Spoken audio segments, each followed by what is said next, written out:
اور امام کے مناظرات کا سلسلہ شروع ہوا، علمی مناظرات کا. کتنی عمر سے؟ 83 میں ولادت ہوئی ہے، 86 میں عبد الملک بن مروان کی موت ہو رہی ہے.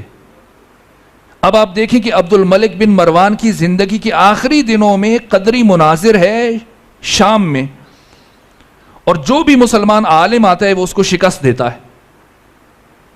اب آخر میں جب سب کو شکست دے چکا تو اس نے عبد الملک بن مروان سے کہا کہ یا تو شکست قبول کرو، میرے نظریات کو قبول کرو اور میرے نظریات اور عقائد کو اپنی اسلامی دنیا میں نافذ کرو،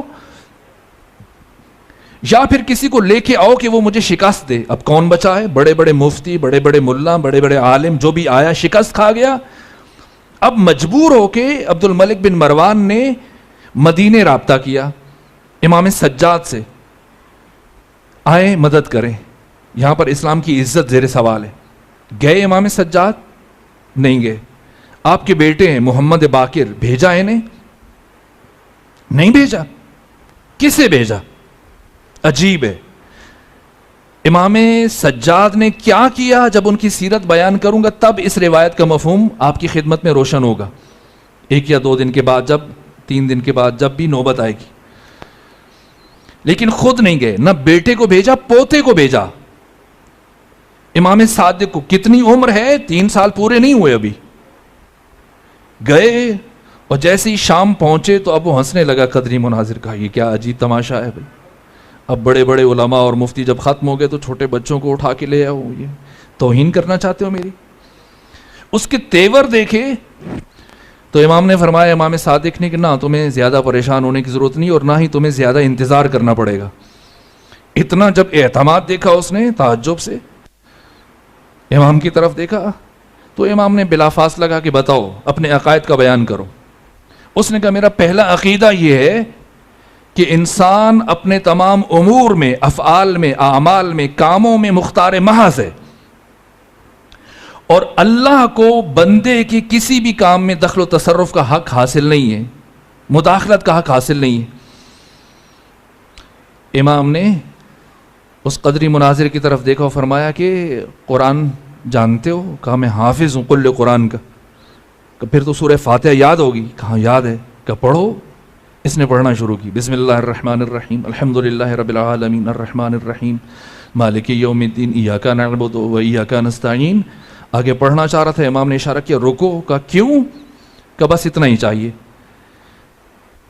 جب تمہارا عقیدہ یہ ہے کہ اللہ کو بندے کے کسی کام میں، عمل میں، فعل میں دخل و تصرف کا حق حاصل نہیں ہے، یہ مختار محض ہے، تو پھر تم ایاک نعبد و ایاک نستعین کہہ کر خود اسے حق مداخلت کیوں دے رہے ہو؟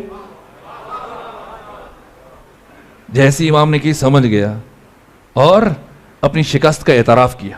یہ پہلا مناظرہ ہے. اس کے بعد اب آئیے اپنے عہد امامت سے پہلے وہ دیکھ لیں، اپنے عہد امامت کے آغاز کے بعد، اور کیا انداز ہے. اب بچے بیٹھے ہیں تو میں ایسی بات کروں جو ان تک پہنچ جائے. ابو شاکر دیسانی یہ ملحد تھا، خدا کے وجود کا انکار کرتا تھا. اب دیکھیں کس سے کس لہجے میں بات کرنی ہے، کس سے کس انداز میں بات کرنی ہے، کس اسلوب میں بات کرنی ہے، کس زاویے سے کون سی مثال دینی ہے، کون سی تشبیہ دینی ہے. یہ ابو شاکر دیسانی یہ پرندوں کا کام کرتا تھا، انڈوں کا کام کرتا تھا، مرغیاں اس نے رکھی ہوئی تھیں. یہ آیا امام کے پاس مناظرہ کرنے کے لیے، اور ساتھ میں اس کا چھوٹا بچہ بھی ہے. اور بچے نے ہاتھ میں ایک انڈا اٹھایا ہوا ہے، مرغی کا یا کسی اور پرندے کا. آ کے اس نے گفتگو شروع کی. کہا جعفر صادق میں اللہ کو نہیں مانتا. امام نے کوئی بحث نہیں کی، عجیب سوال پوچھا. کہا ابو شاکر تو نے ایک ایسا قلعہ دیکھا ہے جس کا کوئی دروازہ نہیں ہے، اور یہ قلعہ جو ہر طرف سے بند ہے، کوئی دروازہ نہیں ہے، اس کے اندر 2 دریا ہے، ایک زرد ایک سفید، اور ان 2 دریاؤں کے درمیان کوئی رکاوٹ نہیں ہے، کوئی دیوار نہیں ہے، لیکن یہ آپس میں ملتے نہیں ہیں. جتنا عرصہ رہیں ملیں گے نہیں. اب عجیب یہ کہ باہر سے تو یہ قلعہ بند ہے، لیکن ایک دن اسی قلعے کے اندر سے ایک زندہ اور جیتی جاگتی ہوئی مخلوق باہر آ جاتی ہے. جو پہلے نہیں ہوتی. کہا میں نے تو ایسا قلعہ نہیں دیکھا نہ سنا آج تک. امام نے فرمایا چشم بصیرت چاہیے, ذرا اپنے بچے کے ہاتھ میں یہ انڈا تو دیکھ, وہ کون سی ذات ہے جو ان دو پانیوں کو اس انڈے کے اندر ملنے نہیں دیتی, اور وہ کون سی ذات ہے کہ اسی انڈے کے اندر سے زندہ اور جیتی جاگتی مخلوق جب باہر سے کوئی جا نہیں سکتا تو اندر سے کیسے نکل رہی ہے؟ وہی خدا ہے. ایک مثال دی اور یہ ملحد مسلمان ہو کے اٹھ کے چلا گیا. دیر نہیں لگتی ہے. ابن درہم, یہ تو خدا کا انکار کرتا تھا, ابو شاکر دیسانی. ابن درہم اس نے خود خدائی کا دعویٰ کیا, کیونکہ اسے ایک ایسی ترکیب سمجھ میں آ گئی تھی کہ مٹی اور پانی کو آپس میں ملا کر ایسی ترتیب سے رکھتا تھا کہ تھوڑی دیر کے بعد وہ حشرات الارض اور کیڑے مکوڑے بن جاتے تھے, اور لوگوں کو یہ کہنا شروع ہو گیا کہ دیکھو میں ان کا خالق ہوں. ہے نا, آج کل کسی کو تھوڑا سا کوئی کمال مل جائے یا کوئی ایسا دھوکہ دینے کی ترکیب سمجھ میں آ جائے, یا پیر بن جاتا ہے, یا پیر سے بھی بڑھ کے خود خدائی کا اقرار کر لیتا ہے اور اظہار کرنا شروع کر دیتا ہے. تو کہا میں تو خدا ہوں, میں نے خلق کیا ہے. جیسی امام تک یہ خبر پہنچی تو امام اٹھے, اپنے شاگردوں کو ساتھ لیا, چونکہ اب کافی سارے کمزور عقیدے کے حامل اس کے معتقد بننا شروع ہو گئے, مرید بننا شروع ہو گئے کہ ہاں واقعاً یہ خالق ہے. سجدے کرنا شروع ہو گئے. امام پہنچے, کہا کہ تو خالقیت کا دعویٰ کرتا ہے؟ کہا ہاں. کہ خدا ہونے کا دعویٰ کرتا ہے؟ کہا ہاں. کہ کیسے؟ امام کے سامنے اس نے پانی اور مٹی کو اسی ترکیب سے ملایا اور کچھ ایسا ترتیب سے کام کیا کہ تھوڑی دیر کے بعد حشرات الارض کیڑے مکوڑے رینگنا شروع ہو گئے. کہ دیکھیے کس نے خلق کیا انہیں؟ میں نے. کہا اچھا تو خالق ہے, تو ذرا یہ تو بتا دے کہ ان کی تعداد کتنی ہے جنہیں تو نے خلق کیا. اب چونکہ اتنی بڑی تعداد میں ہوتے تھے کہ یہ تو مجھے نہیں پتا, گننا پڑے گا. کہ اچھا اگر تجھے تعداد نہیں پتا تو یہ بتا دے کہ ان میں سے مذکر کتنے اور مؤنث کتنے, نر کتنے اور مادہ کتنے ہیں؟ کہا مجھے تو نہیں پتا. کہا اچھا یہ کر, ایک کام کر دے کہ جن کا منہ مشرق کی طرف سے ہے ان سے کہو کہ یہ مغرب کی طرف چل پڑیں, اور جن کا منہ مغرب کی طرف ہے ان سے کہو کہ مشرق کی طرف. کا یہ تو میں نہیں کر سکتا. امام نے فرمایا کتنا عجیب ہے, نہ تمہیں ان کی تعداد کا پتہ ہے, نہ جنس کا پتہ ہے, نہ یہ تمہاری بات مانتے ہیں, تو خالی خدائی کا دعویٰ لے کے بیٹھ گیا ہے. سن, ان کی تعداد یہ ہے, ان میں سے مذکر اتنے ہیں, مؤنث اتنے ہیں. اور پھر خود امام نے حکم دیا اہل مشرق کو کہ مغرب کی طرف چل پڑو. وہ چل پڑے, مغرب والے مشرق کی طرف چل پڑے, اور جب چل پڑے تو کہا سنو, میں اس تمام اختیار کے باوجود الوہیت کا دعویٰ نہیں کر رہا بلکہ بندگی کا دعویٰ کر رہا ہوں, اور تو جنہیں خلق کرنے کے بعد, یہ پیدا کرنے کے بعد سمجھ رہا ہے کہ تو حقیقی خالق ہے. اگر انہیں زبان مل جائے, قوت گویائی مل جائے, اور تم ان کی زبان سمجھ سکو, تو یہ اپنی زبان سے اس خدا کے وحدہ لا شریک ہونے کا اعلان کریں گے. مسجد نبوی میں ہزاروں شاگرد بیٹھے ہیں, امام مسند پر تشریف فرما ہے, لوگوں کو ان کے سوالوں کے جواب دے رہے ہیں. ایسے میں ایک شخص آیا اور آ کے کہا جعفر صادق, میں نے آپ سے گفتگو کرنی ہے, مناظرہ کرنا ہے. کہ کس بارے میں مناظرہ کرنا ہے؟ کہ اللہ کے بارے میں مناظرہ کرنا ہے, توحید کے بارے میں مناظرہ کرنا ہے, خدا کے وجود سے متعلق گفتگو کرنی ہے. امام نے اس کے چہرے کی طرف دیکھا, کہا اچھا ٹھیک ہے ہم مناظرہ کریں گے, لیکن پہلے اپنا نام تو بتا دیجیے, اپنا تعارف تو کروا دیجیے. یہ سب مجھے تو جانتے ہیں کہ میرا نام جعفر صادق ہے, میں محمد باقر کا بیٹا ہوں, میں رسول اللہ کا فرزند ہوں, یہ مجھے اچھی طرح سے پہچانتے ہیں. تو جب ہمارے درمیان گفتگو ہونے لگی ہے تو انہیں پتہ تو چل جائے کہ یہ فریق ہیں کون کون, مجھے پہچانتے ہیں, آپ بھی اپنا تعارف کروا دیں.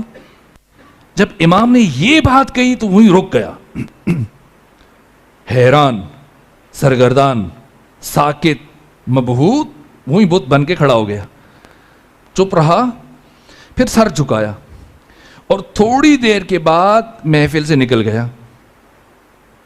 اب امام کے صحابی ہیں, کہا حضرت ہم تو بڑے خوش تھے کہ آیا ہے, مناظرہ کرے گا تو ہمیں کچھ سیکھنے کا موقع مل جائے گا, سوال و جواب سے ہمیں فائدہ پہنچے گا, تو آپ نے تو مناظرہ ہی نہیں کیا. امام نے فرمایا مناظرہ تو ہو گیا. کہ کیسے, ہم نے تو نہیں سنا. کہ مناظرہ بھی ہو گیا اور اس نے اپنی شکست کا اعتراف بھی کر لیا. تو وہ کیسے؟ کہا کہ یہ شخص آیا تھا میرے ساتھ اللہ کے وجود سے متعلق گفتگو, بحث اور مناظرہ کرنے کے لیے, اور میں نے پہلے ہی مرحلے میں اس سے اس کا نام پوچھا اور اس کا نام تھا عبداللہ. اور یہ بڑا ہوشیار اور زیرک آدمی تھا. جب میں نے نام پوچھا تو سمجھ گیا کہ جعفر صادق نام کیوں پوچھ رہا ہے. اب اگر یہ نام بتائے تو پھنستا ہے, نہ بتائے تو پھنستا ہے. اس لیے کہ اگر یہ اپنا نام بتا دیتا کہ میرا نام عبداللہ ہے تو اسے پتا تھا کہ اگلا سوال میں نے کیا کرنا ہے کہ جب کوئی اللہ ہی نہیں ہے تو عبداللہ کہاں سے آ گیا, اور اٹھ کے چلا گیا. یہ انداز ہے. درد منصور دوانقی کے لیے قابل برداشت نہیں تھا.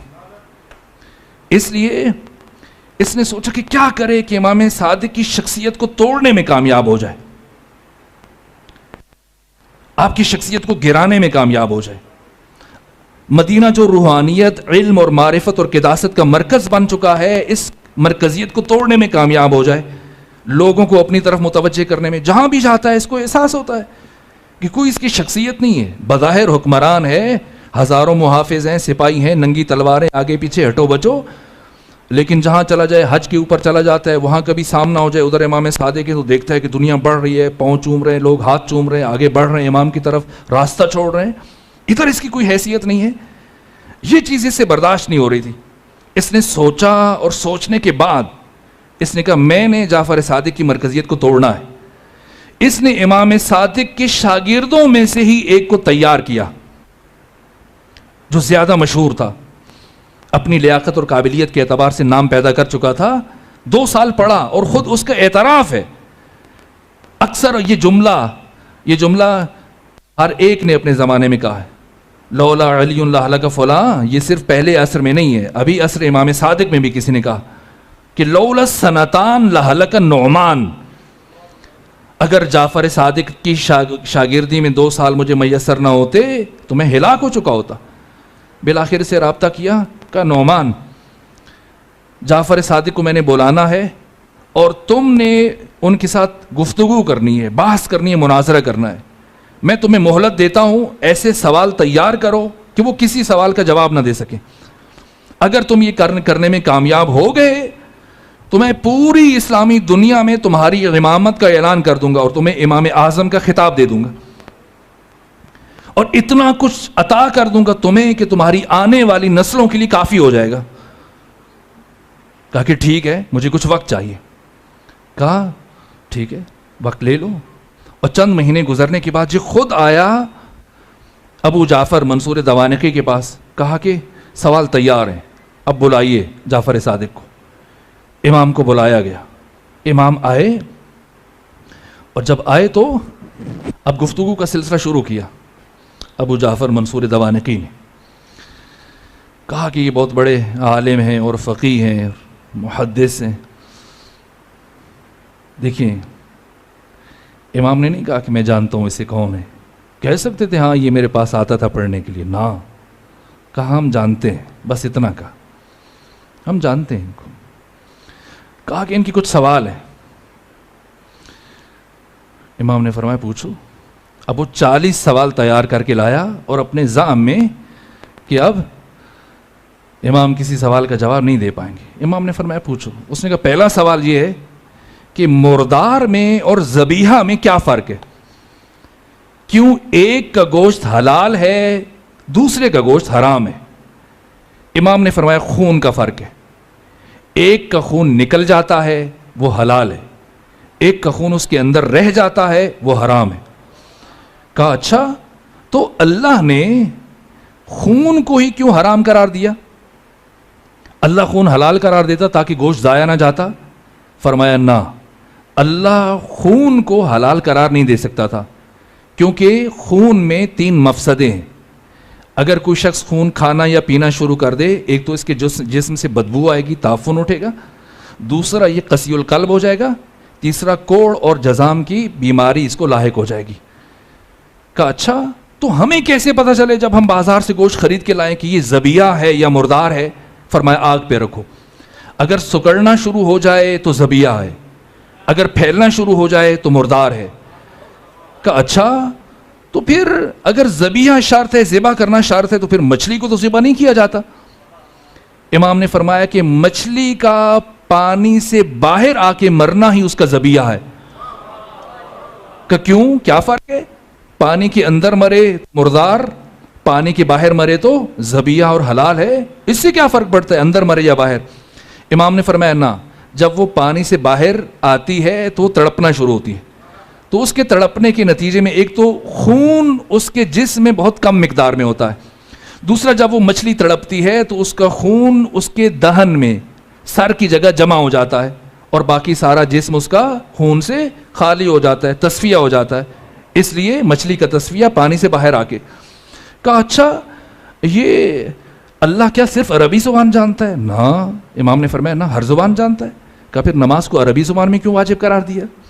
کہا اس لیے کہ نماز تحریف، تغیر اور تبدل سے محفوظ رہے، اصلی شکل میں باقی رہے ہمیشہ، اس لیے عربی زبان میں واجب کیا۔ کہا کیا خدا ہر جگہ موجود نہیں ہے؟ امام نے فرمایا ہر جگہ موجود ہے۔ کہا پھر قبلے کی طرف منہ کر کے نماز کو واجب کیوں قرار دیا گیا؟ امام نے فرمایا نظم و ضبط کے لیے۔ کہا اگر اسلام میں نظم و ضبط کی اتنی اہمیت ہے تو پھر موت کا ایک وقت اور سبب اور مرض معین کیوں نہیں کیا؟ امام نے فرمایا یہ رحمت الہیہ کے خلاف ہے۔ اگر وقت معین ہو جائے، سبب معین ہو جائے، مرض معین ہو جائے تو لوگ موت سے غافل ہو جائیں گے اور اسی غفلت کی حالت میں ان کی موت آ جائے گی، عمل سے دور رہیں گے۔ کہا اچھا یہ آپ کے شیعہ اعمال میں سست ہیں اور آپ کے مخالف یہ اعمال میں چست ہیں۔ آپ کے شیعہ نماز میں سستی کرتے ہیں، روزے میں سستی کرتے ہیں، حج میں، لیکن آپ کے جو مخالفین ہیں یہ بڑی چابک دستی سے اعمال بجا لاتے ہیں۔ امام نے فرمایا وہ اس کی وجہ یہ ہے کہ شیطان نے ہمارے شیعوں کو عقیدے میں گمراہ کرنے کی کوشش کی تو ناکام ہوا، اس لیے عمل میں گمراہ کرنے کی کوشش کرتا ہے تو اسے کچھ کامیابی ہو جاتی ہے، اور تم اعمال میں اس لیے چست ہو کہ وہ تمہیں عقیدے میں گمراہ کرنے کے بعد مطمئن ہو گئے کہ عمل میں لگے رہو، اس میں کیا رکھا ہے۔ اس نے پوچھا کہ یہ اولاد فاطمہ ہونا اور سید ہونا یہ کون سا بڑا شرف ہے؟ امام نے فرمایا کیا یہ شرف کم ہے کہ ہم کسی کے نسب میں شامل ہونے کی کوشش نہیں کرتے، لیکن ہر کوئی ہمارے نسب میں شامل ہونے کی کوشش کرتا ہے۔ کہا کہ ایسی جنت کا کیا فائدہ کہ انسان تو جنت میں چلا جائے، اس کے بھائی بہنیں ماں باپ دوست جہنم میں چلے جائیں، اب جب بھی ان کی یاد آئے گی تو جنت تو اس کے لیے جہنم بن جائے گی، تو ایسی جنت کا کیا فائدہ؟ یا تو سب چلے جائیں تو اکیلا جائے گا تو ہمیشہ دکھی رہے گا، حزین محزون پریشان غمگین رہے گا، اداس رہے گا۔ امام نے فرمایا ایسا نہیں ہوگا، جنت میں پہنچنے کے بعد انسان کی عقل کامل ہو جائے گی، اور جب عقل کامل ہو جائے تو دوستی اور دشمنی کا معیار صرف خدا رہ جاتا ہے، اور جب معیار خدا بن جائے تو وہ اللہ کے دشمن کو کبھی اپنا دوست نہیں سمجھ سکتا، نہ اس کی یاد میں تڑپے گا۔ بالآخر مختصر کیا جائے، اب وقت ختم ہو رہا ہے، کہا کہ کیا یہ اعمال مادی ہیں؟ امام نے فرمایا نہیں، اعمال مادی نہیں۔ کہا پھر قرآن نے کیوں کہا کہ قیامت کے دن اعمال کو تولا جائے گا؟ اگر مادی نہیں ہے تو وہ میزان کیسا ہے؟ مادی چیز کو تولا جا سکتا ہے، تو اگر یہ اعمال مادی نہیں ہے، معنوی ہے، روحانی ہے، تو تولا کیسے جائے گا؟ امام نے فرمایا کہ ہوشیار ہو جاؤ، وہ میزان ہم محمد و آل محمد کی ولایت ہے جس پر تمام انسانوں کے اعمال کو، اور یہ میرے جد بزرگوار رسول اسلام نے فرمایا تھا کہ ایک شخص اگر قائم اللیل ہے، صائم النہار ہے، دائم الخیرات ہے، ساری رات کھڑے ہو کے عبادت کرے، سارا دن روزہ رکھے، نمازیں پڑھتا رہے، کوئی ابو قبیس کی مقدار کے برابر سونا اور چاندی راہ خدا میں دے دے، صفا و مروہ کے درمیان صحیح کرتا وہ ناحق بے گناہ مارا جائے، اگر وہ ہماری ولایت کا عقیدہ نہیں رکھتا تو جنت دور کی بات ہے، جنت کی خوشبو سے بھی محروم رہ جائے گا۔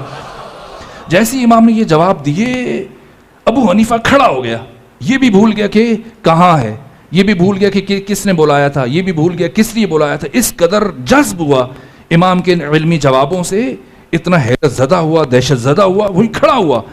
کہا جعفر صادق ابو حنیفہ اللہ کی قسم کھا کے اعلان کرتا ہے کہ چشم فلک نے، آسمان کی آنکھ نے اس کائنات میں آپ سے بڑا عالم نہیں دیکھا ہے، خود اعتراف کیا۔ بہرحال امام وہاں سے تشریف لے گئے، چلے گئے۔ نہیں، آج وہ عزاداری کا بھی وقت ہے اور سینہ زنی بھی کریں گے اور تابوت بھی برآمد کیا جائے گا، اس لیے اب میں یہیں پہ رک رہا ہوں، اور ضرورت اگر پیش آئی تو بعد میں امام کی سیرت کو مزید پڑھا لیں گے، لیکن اب خلاصہ کرنا چاہتا ہوں، ختم کرنا چاہتا ہوں۔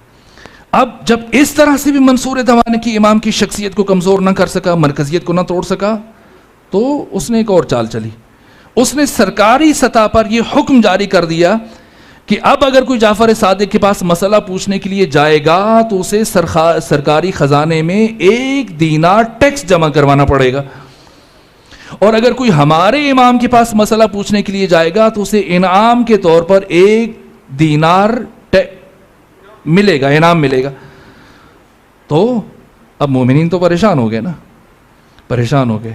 اب ایک مومن آیا، کہا کہ دن میں کمائیں، گھر چلائیں یا پھر خزانے میں دیں، اب تو آپ سے زیارت کرنا بھی مشکل ہو گئی، مسئلہ پوچھنا بھی، آپ کے پاس آنا، پہلے تو چلیں آ جاتے تھے کام کرنے کے بعد دین سیکھنے کے لیے، اب کیسے آئیں کہ اگر کمائیں تو پھر آپ کے پاس آنے کے لیے دے دیں تو گھر کیسے چلائیں، اور گھر چلائیں تو آپ سو مسائل کیسے پوچھیں؟ امام نے فرمایا دیکھیں مشکل کشا کے بیٹے ہیں نا، کہا کہ اس میں پریشانی کیا بات ہے، پہلے وہاں جایا کرو حکومتی ملا کے پاس، مفتی کے پاس، اور وہاں سے 1 دینار لے کے آ جایا کرو، اور پھر جعفر صادق کے پاس آ جایا کرو اور یہاں سے دین لے کے چلے جایا کرو۔